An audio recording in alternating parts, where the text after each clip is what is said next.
ഈ ചിത്തിരതിരുനാൾ മഹാരാജാവിന്റെ അകാലത്തെ ഏക അനന്തരവനായിരുന്നു രാജകുമാരൻ ശ്രീ അവിട്ടം തിരുനാൾ രാമവർമ്മ. 6 വയസ്സുള്ളപ്പോൾ ഹൃദയത്തിന് വന്ന തകരാറ് കാരണം മരണപ്പെടുന്നത് 1944-ലാണ്. മഹാരാജാവിന് സഹിക്കാവുന്നതിനപ്പുറമായിരുന്നു രാജകുമാരന്റെ ഈ വിയോഗം. തിരുവനന്തപുരത്ത് കുട്ടികളുടെ ചികിത്സയ്ക്കായി മാത്രം ഒരു ആശുപത്രി തുടങ്ങാൻ അദ്ദേഹം ആ സംഘടനകളിൽ നിന്നും കൊണ്ട് തന്നെ തീരുമാനിക്കുകയും അതിനുള്ള തുടർ നടപടികളുമായി ദിവാൻ സർ CP മുന്നോട്ട് പോവുകയും ചെയ്തു. തിരുവനന്തപുരം ആർച്ച് ബിഷപ്പായിരുന്ന റവ. മാർ ഇവാനോസ് തിരുമേനിയായിരുന്നു അതിനുള്ള സ്ഥലം കണ്ടെത്താൻ ദിവാനെ സഹായിച്ചത്. മദ്രാസ് ഗവർണറായിരുന്ന സർ ആർതർ ഹോപ്പ് കല്ലിടൽ കർമ്മം നിർവഹിച്ച ആശുപത്രി രാജ്യത്തിന് സമർപ്പിച്ചത് 1952-ൽ. ആശുപത്രി നിർമ്മാണത്തിന്റെ മുഴുവൻ ചിലവും വഹിച്ചത് മഹാരാജാവും കുടുംബവുമാണ്.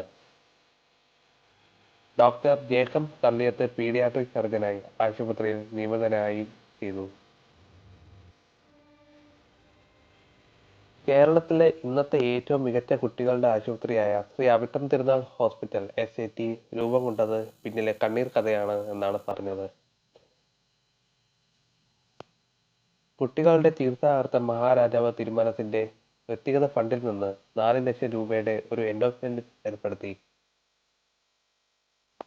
ശിശു മരണനിരക്ക് കുറയ്ക്കണമെന്നും മഹാരാജാവിന്റെ രാജകുടുംബത്തിന്റെയും അഭിലാഷമായിരുന്നു. ആ വർഷം തന്നെ പുലയനാർകോട്ടയിലെ ക്ഷയരോഗ ആശുപത്രിയിൽ പ്രവർത്തനം തുടങ്ങി. 1950 ജനുവരി 26 അതേ ക്യാമ്പസിൽ തന്നെ മെഡിക്കൽ കോളേജിന്റെ കല്ലിടൽ കർമ്മവും മഹാരാജാവിന്റെ നേതൃത്വത്തിൽ നടന്നു.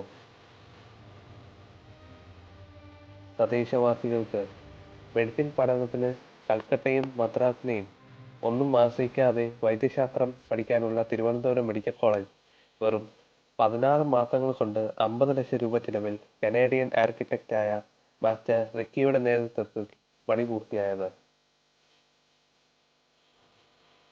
തിരുവനന്തപുരം മെഡിക്കൽ കോളേജ് 1951 നവംബർ 27 അന്നത്തെ ഇന്ത്യൻ പ്രധാനമന്ത്രി ജവഹർലാൽ നെഹ്റു ഉദ്ഘാടനം ചെയ്തു.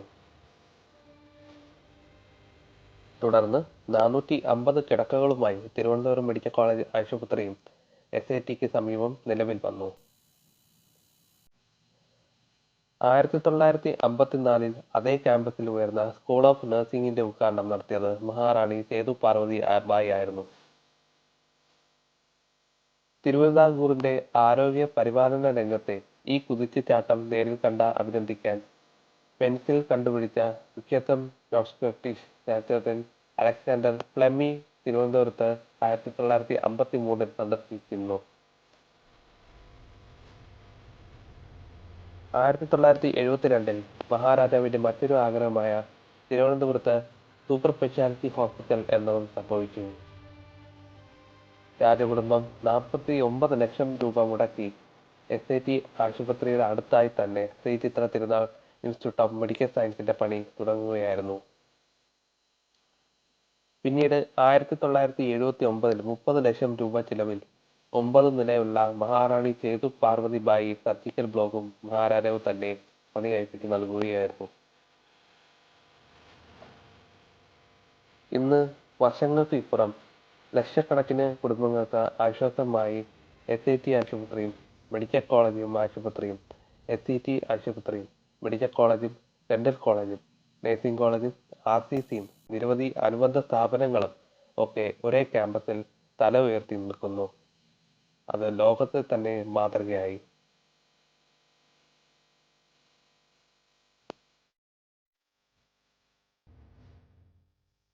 എല്ലാവർക്കും ഈ വീഡിയോ ഇഷ്ടപ്പെട്ടെന്ന് കരുതുന്നു. അടുത്തൊരു വീഡിയോയുമായിട്ടും ഇനിയും കാണാം. Thank you.